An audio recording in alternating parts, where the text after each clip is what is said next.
I was just a boy at the time when this drinking Uncle Hiram of mine decided he'd make up a batch of homemade beer.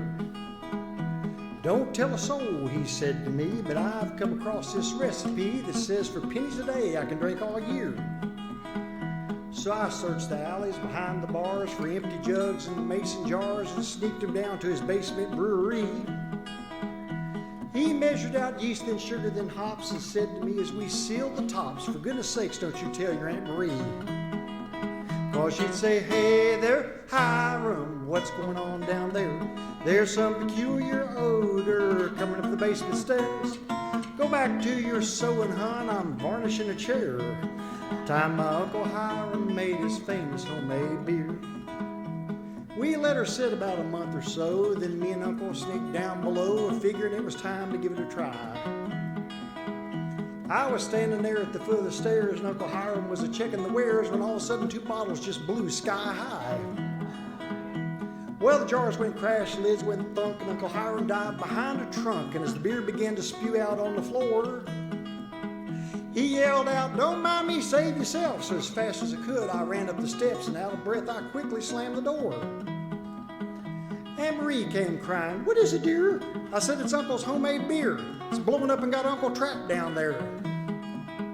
She said, beer, beer. Well, I declare, Hiram, you come up out of there. But the sound of exploding beer was all we could hear.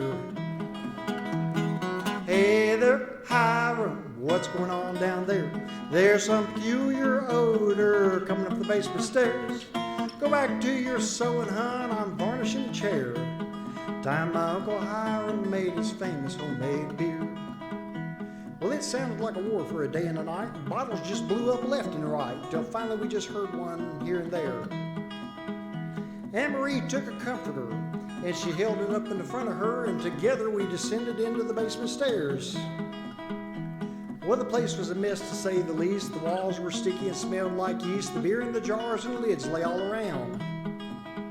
There had been quite a battle, there was no doubt, but when we began to look about, Uncle Hiram was nowhere to be found.